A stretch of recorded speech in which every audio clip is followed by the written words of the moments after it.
My friend, welcome welcome back to this channel. I am going to be answering some of your questions today that I asked you to ask me on Instagram. I figured this would serve as a type of like reunion or debrief type video to season 2 of the Law School Diaries. I just finished classes, I'm already on summer vacation, and this Sunday I'm going to be flying to New York to start my big law internship. So I think this is a nice time to debrief. Let's address what's going on right now. The short hair era is back. We are back to the short hair era for the summer. If you don't follow me on TikTok, you missed the reveal for this. TikTok and I had a cute little moment with this hair. So go ahead and make sure you do that. But it is short, it's curly, and it's a Nollywood Babe summer. So welcome. So let's just go ahead and jump right into the questions. I screenshot them because I asked this a while ago.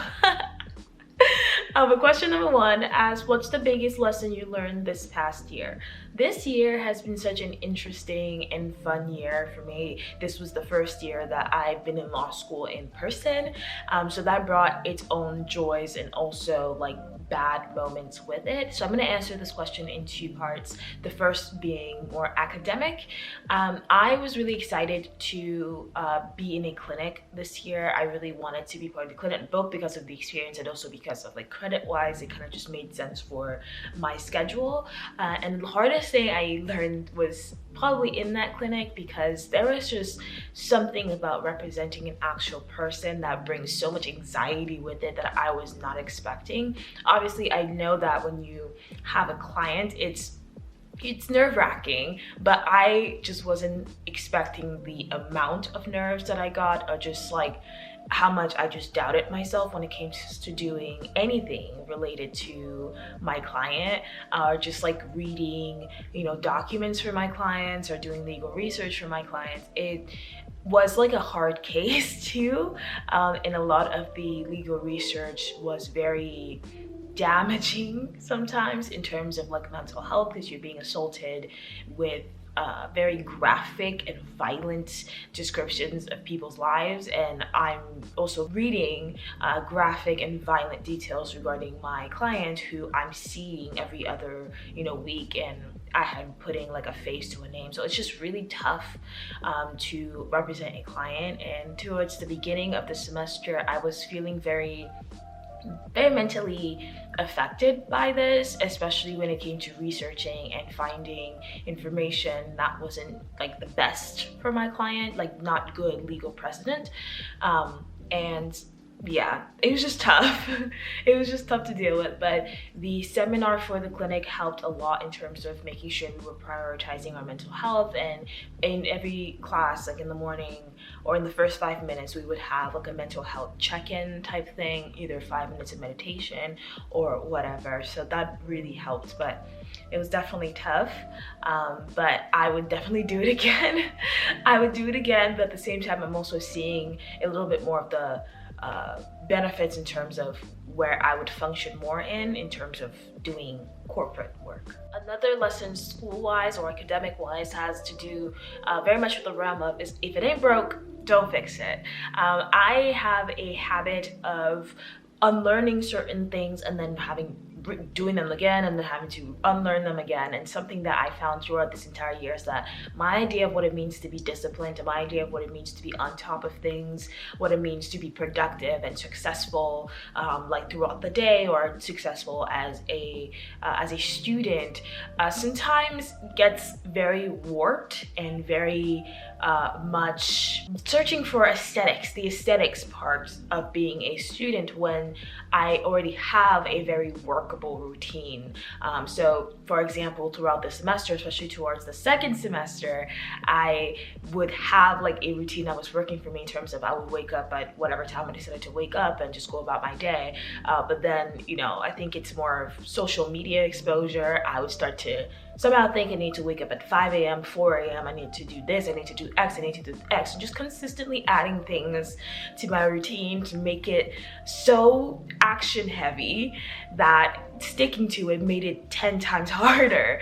So I would do that, then I would fail from sticking to it because I just added a bunch of random shit into my routine, and then get upset with myself because I didn't stick to this routine, and then we'll start the process all over again. So that's kind of hard. It's hard to unlearn that.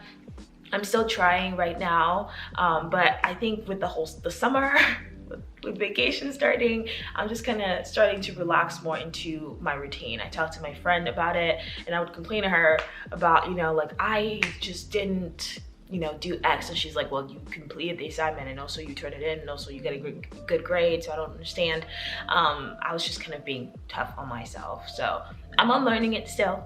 We're all learning it. On a personal note, I would say the toughest lesson for me to learn this past year has been that just because you're nice to people or you are a nice person does not mean that people are going to reciprocate that energy to you, and that's okay. I know this is very much like elementary school type thing, like you learn this when you're very, very young, but throughout the year, when the year began, I kind of came in with a fresh kind of mindset, a little bit naive, if you will, regarding just my intentions being very pure and wanting to really invite people into my space. It's really what I wanted to do, was to get to know people, have them get to know me, and just kind of have a very nice community. It worked to 90%, I would say it worked, but there's always that 10% where people aren't vibing, or people are purposely just kind of being mean and being rude. And one of the things that I had a hard time letting go of was in terms of spirituality, because when I came into the year, I was very much into my spirituality, very much into getting in touch with nature, and I still am, of course, but my version of that last semester when I started the year focused a lot more on just being blind, even though I didn't want to be. I very much wanted to do the opposite, but I realized that I was functioning on toxic positivity in a sense when it came to people, when people would do really bad things or just be very mean for no reason, or just be bad people and just objectively just be bad people, and I would still, like, I guess it's a good thing to see the good in everybody, but my doing so ended up kind of hurting myself in the long run, and also hurting other people close to me, because I was very like closed to, oh, this person is hurting you, and I'm over here like, give him a chance, give him a chance, give him a chance, you know, like I was just kind of like that. And I didn't like that. And I think there was also kind of an underlying idea that because I'm like spiritual and all this other stuff, that I can't dislike people, or I have to forgive people for treating me a certain way, or I have to step into their shoes completely and do all these things. And it's just not completely the truth. It's okay to dislike people. It's okay to not want to hang out with people who are, you know, mean. And the revelation that, you know, as you grow older, the high school type behaviors do not end in high school or even undergrad was disappointing. I think I was also very disappointed this year with some people's actions, and I feel like I would probably remember it for a long time, because I learned so much based on their behaviors. I learned so much about myself, and I learned a lot about just people in general. Someone asked, best advice for your beginning of 2L self. I would probably tell her, I would point out to her the inherent feeling I had, especially towards the beginning of first semester of this year, where I consistently felt like I was going to fail anytime I got like an assignment or just got something to do, that I wasn't going to complete it, and I would make myself so anxious about it. And I would just remind her that we always get it done, no matter what it is. One thing we're really good at, and it's proof from just being where I am right now in life, academically, whatever, that we always get it done. So there's really no reason to have such anxiety over it. I would also tell her she's that bitch for real.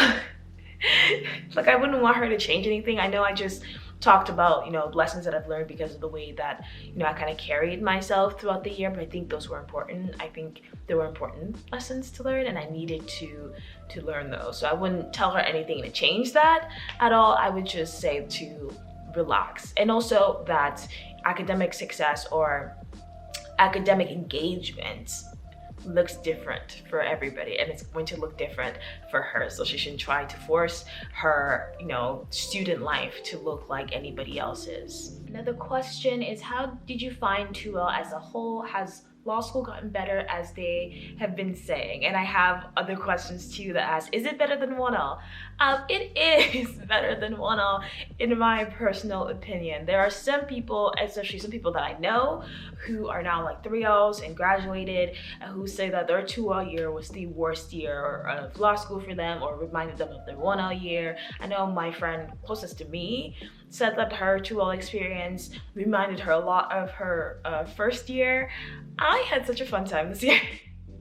I had such a great time this year. I think a lot of it has to do with my class schedule. So get on top of your class schedule and really find something that you think is going to work for you in terms of days and things, because even though I wasn't so intentional like it may look, if you look at my class schedule, people ask me this all the time. They're like, how do you get your class schedule to look like that? And they assume that I'm like planning and planning and planning, and I'm really not. It always just kind of seems to work out. Obviously, I look at the class schedule and things like that, and I write down which classes I want, but I try to keep a certain schedule. So I think the first semester I had Monday, Wednesdays, and they were packed, but I had so many days in between to like relax and do other things, which was both good and also bad, because then I would get upset with myself because I was relaxing, blah, blah, blah, you get it.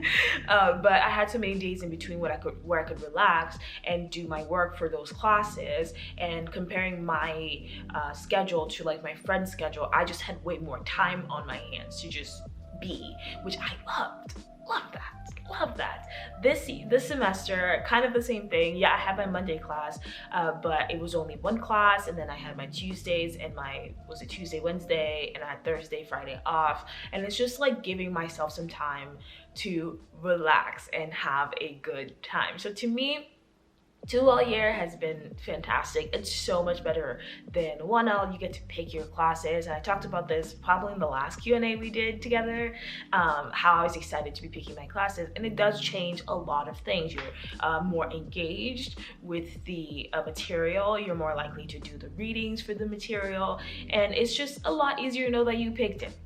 So if you hate it, you did this to you. Nobody else, you did it. Instead of like 1L where you're just kind of given all these classes and a lot of them suck, and they're very like book heavy, and the curve is 3.3 and you're fucked essentially. But a lot of what I've heard also adds into like the 2L stress and can make your 2L life hard is the extracurricular activities you decide to do outside of your schoolwork. Of course, it has to do with your schedule, so if you decide to stack that up, that might make it hard. Again, last semester they kind of recommended we do about 12 units, so that's what I did, and then I think this semester I did 13 or 14, something like that, and that helped too. But the extracurriculars come in and they can kind of make your life very difficult. So be careful with what you decide to sign up for and how engaged you decide to be in those things. I am not the type of person to do anything just to put it on my resume, which is exactly why I decided not to do journal. I just was not interested in doing a journal. I didn't think it was going to serve me in my career goals, because I want to go into corporate work, and the litigation people are the ones that really care about the having journal on your resume, if they care at all. And I had asked a bunch of people beforehand who had done journal, you know, what that was like, and a lot of them hated it, and also if they got asked about journal in like an interview or something, and a lot of them did it. So I decided not to do journal, and it freed up a lot of my time. A lot of my time. I was a lot less stressed. I was also in some clubs and groups. I had some leadership positions, social chair for the Women of Color Collective on campus, which I'm now president of, and I was in, what else, the Coalition Against Gender Violence, but I think I was just like a 2L rep there. So I had some very low very low commitments, give or take. So that helped overall. But if you want to get more engaged, you might have to stagger what you do, where you take on the leadership positions and where you're just a regular member. You may want to do a lot of things, but consider the fact that some of these activities will sometimes in a particular time in the semester, they'll all pile up at once and you feel like you're drowning. So just be careful with where you decide to put your energy, and maybe be a little bit more picky where you want to be a leader and where you just want to be a regular member. A big batch of questions I got is relating to balance. Like, how do I balance my law school life with my personal life, with mental health and all these other things? And the first thing that really helped is planning. I used my planner so much more this year than I have in any other years that I was in school. Definitely not as much as I would have liked to. I would have liked to have written on all the pages, right? But I definitely used it a lot more, and it helped so much to be able to look at my month, like an overview of my month and an overview of my week, and physically write in these like fun plans for myself. Well, either it's hanging out with my friends, or it's the gym session, or it's yoga, or it's meditation, or it's whatever it may be. It really helps to use your planner, whether physical or on your phone or digital, to put in these events, these fun parts of your life into a schedule. Essentially, you're scheduling, you're making an appointment with yourself, but it helps to be able to do that, because then you can just kind of try and work around it if you can, in terms of adding more things to it, and make sure that you're not completely leaving out the fun and the mentally fulfilling parts of life. The second thing is prioritizing. Obviously, some things are more important than others, and a boundary I really had with myself this past year was to, if I have something on my to-do list that is school related, because when I'm prioritizing, I am putting school first most of the time. Law school first about 98.9% of the time. So when I have something on my to-do list, like an assignment I need to get done, or I want to be making progress on this outline to here by today, but I also have potential plans with my friends at 7 p.m, I would just try and get that done first. That was the boundary. Get the school work done first before you can go out and do X and X amount of things. And that also came with a little bit of punishment, a little bit. I don't like to call it punishment, but it did, in terms of like, if I procrastinated all day, you know, and I was supposed to be doing this outline, and now it's 7 p.m. and I was supposed to go out with my friends, let me go ahead and stay my ass home. Let me go ahead and stay my ass home. Just having that boundary with myself. That didn't happen often, because I would always get it done, and with prioritizing came flexibility, right? So if I really needed to get this thing done and I also really want to go out, I sometimes would wake up extra early, give myself that leeway, that time to wake up, do the work I needed to do, and also be able to go and have the fun that I wanted to have. And I was able to do that again because of my schedule, and because I was able to sometimes go to sleep early when I needed to, which allowed me to wake up early when I needed to. So prioritizing and planning is going to help so much with these things. In terms of YouTube, I've mentioned this before, but my YouTube and school life is like this. I talk about law school on here, and I'm a law student, so it makes it a lot easier. I'm not talking about anything different, and I'm just talking to a camera. And it's hard in some ways, but also it's very easy in other ways. And it makes it even easier because I have an editor who's awesome, and I send her my clips, and she does the whole editing process, which objectively is probably the hardest part of vlogging, and she does that for me, and I really appreciate her. So it streamlines so much of the process of getting content out to you guys, and it frees up so much of my time, so I can make you guys happy, and also make sure that my school life and my personal life, my mental health is doing well. I tried to model a lot of like the planning and prioritizing that I heard from attorneys that are done working at big law firms that I had the opportunity to talk to. And yeah, just being able to add things to your schedule helps a lot.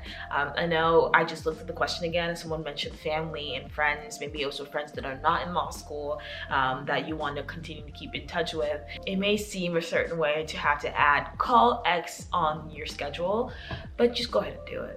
Okay, it makes it a lot easier. Just do it. Next question was the best advice for an incoming 1L. And honestly, the Duke 1L class that came in this past year just came in and kicked so much ass. I don't think y'all need advice from me. I don't think you guys need advice from me, but I'll give it to you anyway. Number one, something I always say to incoming anybody is you're going to figure it out. Okay, you're gonna come in here and it's going to be hard and you're gonna feel defeated half the time, but you don't need to model your law school life to mine. You don't need to know everything about what I did or any other law student did to be able to figure out your own path. You will get there. You will get there yourself. You will get to understanding the readings, figuring out how case briefing works for you, how test taking works for you. It might be a very, very hard road.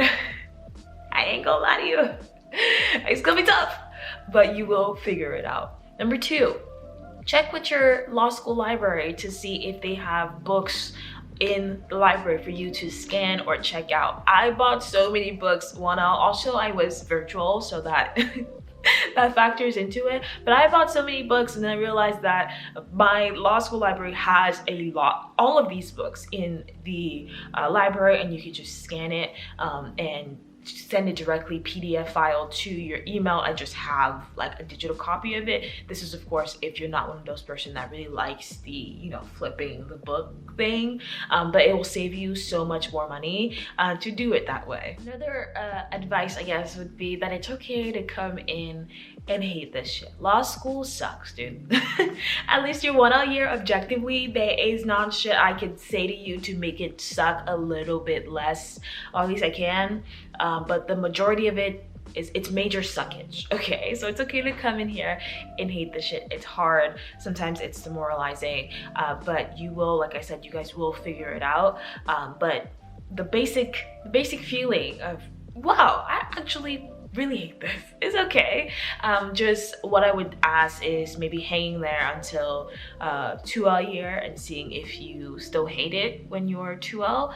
Your 2L might be like mine, and you might love it, because now when you ask me, I fucking love law school. I love law school. So just hang in there. Another advice would be like social wise, go ahead and mind your business and stay out of drama. Mind your business and stay out of drama.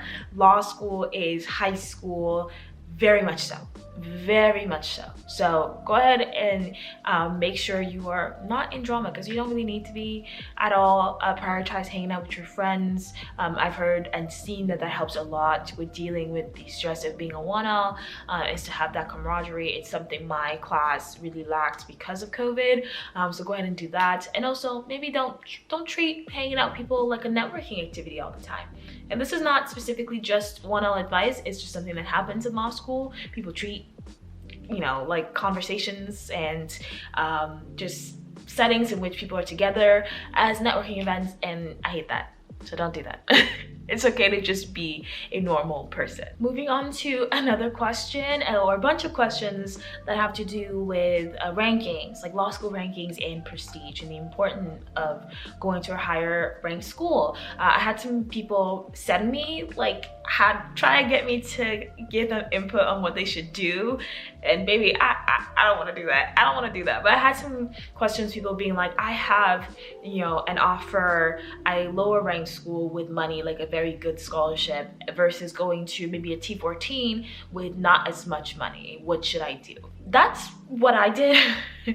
So that's kind of why I'm commenting on it right now. I had a couple of full ride scholarship offers from some schools that were lower ranked. My scholarship here at Duke is not completely covered. It's not full ride. It's very good, but it's not a full ride scholarship. And my first choice of places to go, where I was going to go before I got my acceptance into Duke, was Loyola Marymount University Law School in downtown LA. I think the ranking there is about, I think there were 60 or something last time I checked, and I had a full ride there, had a couple other full rides, and I decided to go to Duke with the scholarship that I have now, knowing that I was going to have to take out loans.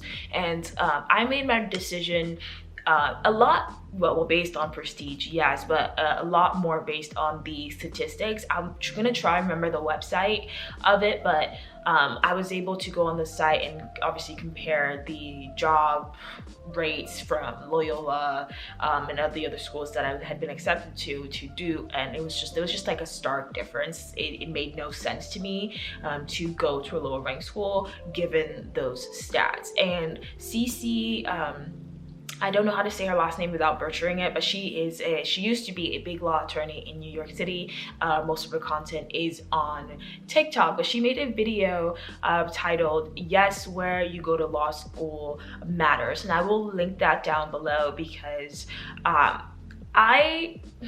before I came to Duke, when I first applied to law schools, I did not care about ranking at all. I did not care about prestige that much. I just wanted to go to law school.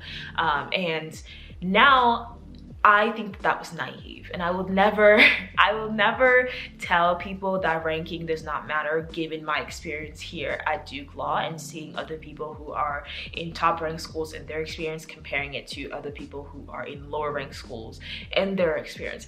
I will never say that again. Did I say it before?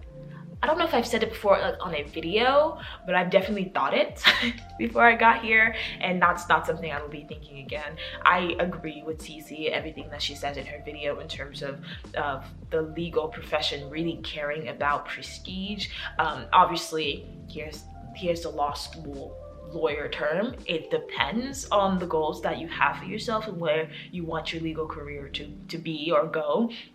But generally, if you want to if you want to be in a big law firm like the Vault 100, go into a T14. It's essentially you got an offer, or you will get an offer. Something that they tell us here, or some of the professors here have told us at Duke, is that everybody gets a job and everybody gets a good job, and that is very much the truth, and not something that schools that are lower ranked can say for certain jobs sectors. So like big law offers. If you are going to a top 14, the top 14 is supposed to get you that job offer, and it does. It works. Something that happened over the last summer where I was in my internship was I was complaining about all these emails I was getting from the school regarding jobs, regarding like, hey, this person is interested in hiring, this firm is interested in hiring, this alumni wants these people, all this other stuff. I was just like complaining to the other law students that were there, also interning there, and they were going to lower ranked firms, and they said immediately like, oh, our school does not email us about jobs like at all. We've got nothing thus far. And it kind of led me to see like the difference, because Duke, you're gonna get a job, babe. If there's one thing you're gonna do is get a job that pays if you want it, because they're really on top of their things in making sure you know where the opportunities are, and making sure that you are talking to people, you're talking to the right people, and you're getting what you need to get. I mentioned big law because a lot of the firms in the Vault 100 seem to only really recruit from the T14s, and if they have any spots left, then they will go to all the other schools. So if that's something that you really want, if you're like, I want to be in a big law firm, a Vault 100 firm, then prestige is something you should seriously consider, because reflecting back on where I wanted to go to law school and my actual career goals would have been such a struggle. Geography also matters in the long term. So if you want to practice a niche type of law and they only do it in, I don't know, Texas, or they only do it in, I don't know, Georgia or something like that, then maybe you should consider going to a law school there, or making sure that you're in contact with lawyers or whoever there.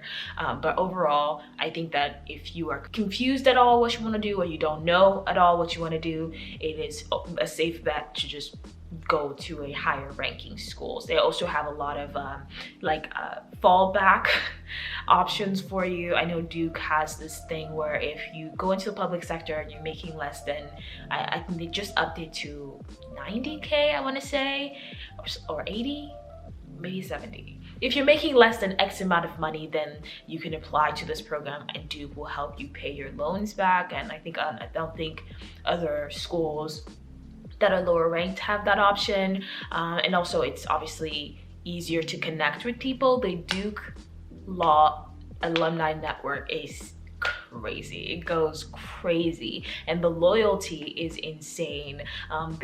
You can find a Duke Law alumni or a Duke attorney anywhere, in any top law firm, any top position, doing anything that you may be interested in, and you just send them an email and they get back to you so quick because they're so excited to hear from you and they just want to help, and it goes so far and goes so hard. And I appreciate it so much, and I know that in comparison with other people who I've been able to talk to, so a lot of them don't get that as much as those who go to like a higher ranked law school. Literally earlier last month or throughout the month, we had several like networking opportunities, and there would be like attorneys there from firms, top law firms, and you know, they'll be like, I'm one of the highest ranking people at the firm and I'm gonna hire you guys first. So do you guys want a job?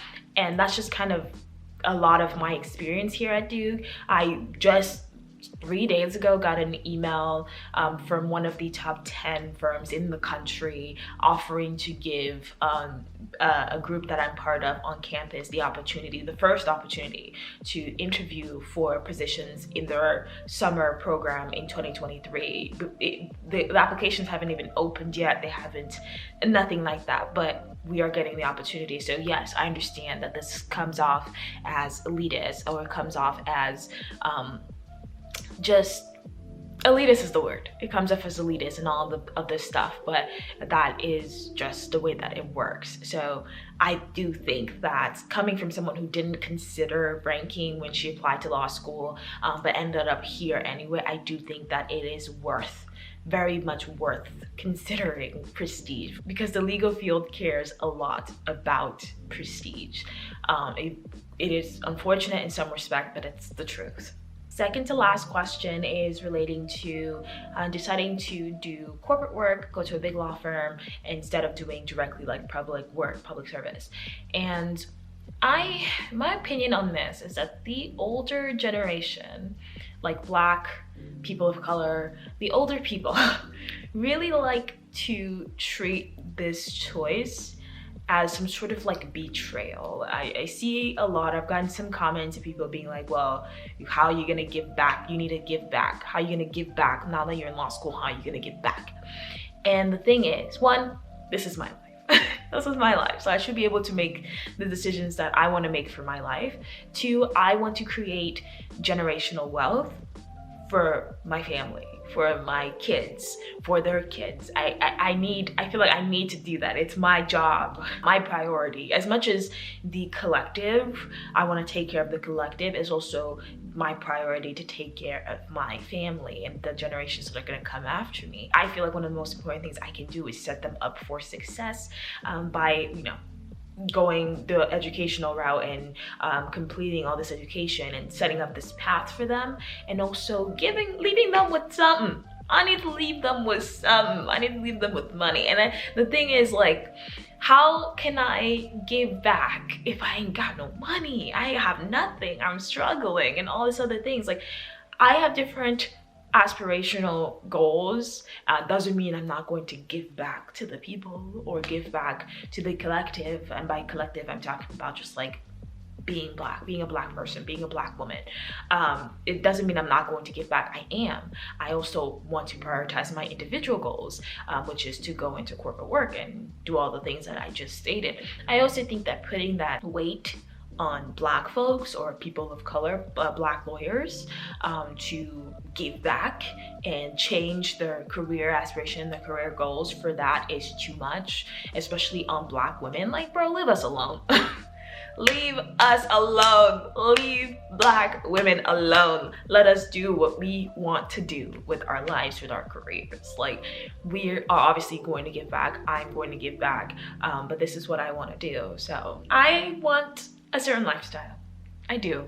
I don't care about admitting that. I don't care about admitting that I want a certain lifestyle, and I think that obviously this career goal is going to fund that, and also be able to do everything else I want to do in terms of family-wise. So I don't mind admitting that. And finally, the last question, and that is, how do I feel now that I am 2/3 done with law school? And yeah, essentially when I'm speaking to you guys right now, I'm a 3L, and that's both crazy and so incredibly fulfilling to me. Some of you guys have been there with me since the 1L trenches when we were crying because our contracts professor didn't cover all the things I stayed up late to cover. You guys remember that vlog? That was just like such a time in my life, and it feels crazy to be here and also feels right.